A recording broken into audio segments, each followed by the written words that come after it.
அட்ஜெக்டிவ்ஸ்ல நாம அடுத்ததா பார்க்க போறது பிளேஸ் ஆர் ஆர்ஜின். அதாவது இந்த அட்ஜெக்டிவ்ஸ் எதுக்கு யூஸ் பண்ணுவோம் அப்படின்னா, அதாவது இந்த நவுன் எந்த ஊரை சேர்ந்தது அல்லது எந்த இடத்தை சேர்ந்தது அப்படிங்கறத சொல்றதுக்காக யூஸ் பண்ணுவோம். adjectives describe the place of things or people.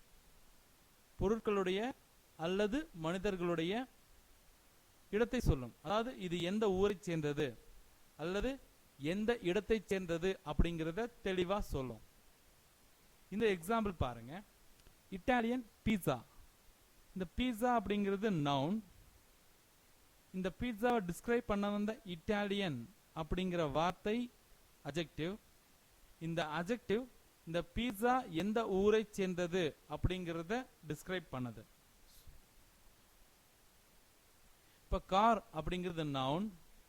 இந்த கார் அப்படிங்கிற வார்த்தையை டிஸ்கிரைப் பண்ண வந்த அமெரிக்கன் அப்படிங்கிற வார்த்தை அட்ஜெக்டிவ். ஆனா இந்த அட்ஜெக்டிவ் இந்த கார் எந்த ஊரை சேர்ந்தது அப்படிங்கறத சொல்லுது. சோ இந்த மாதிரி எந்த ஊரை சேர்ந்தது எந்த இடத்தை சேர்ந்தது அப்படிங்கறத இந்த அட்ஜெக்டிவ்ஸ் விளக்குகிறது.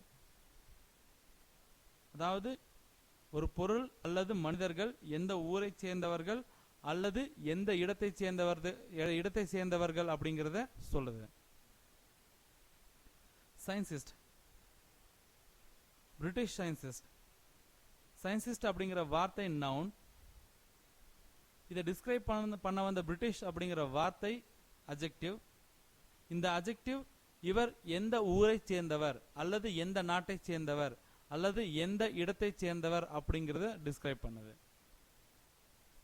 லேடி அப்படிங்கிற வார்த்தை நவுன். இது டிஸ்கிரைப் பண்ண வந்த பிரெஞ்சு அப்படிங்கிற வார்த்தை அட்ஜெக்டிவ். இந்த பிரெஞ்சு அப்படிங்கிற அட்ஜெக்டிவ் இவர் எந்த ஊரை சேர்ந்தவர் அப்படிங்கறத டிஸ்கிரைப் பண்ணுது. டாலர். டாலர் அப்படிங்கிறது நவுன். இதை டிஸ்கிரைப் பண்ண வந்த சிங்கப்பூர் அப்படிங்கிற வார்த்தை அட்ஜெக்டிவ். இந்த சிங்கப்பூர் அப்படிங்கிற வார்த்தை இந்த நவுன் எந்த ஊரை சேர்ந்தது அப்படிங்கறத சொல்லுது. Indian rupee. ருப்பி அப்படிங்கிறது நவுன். இந்தியன் அப்படிங்கிறது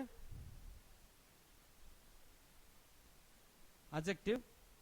இந்த இந்தியன் அப்படிங்கிற வார்த்தை இந்த ருப்பிங்கிற நவுன் எந்த ஊரை சேர்ந்தது அப்படிங்கறத டிஸ்கிரைப் பண்ணுது. இதுல டவுட் இருந்தா எங்க சப்போர்ட் டீமுக்கு கால் பண்ணுங்க.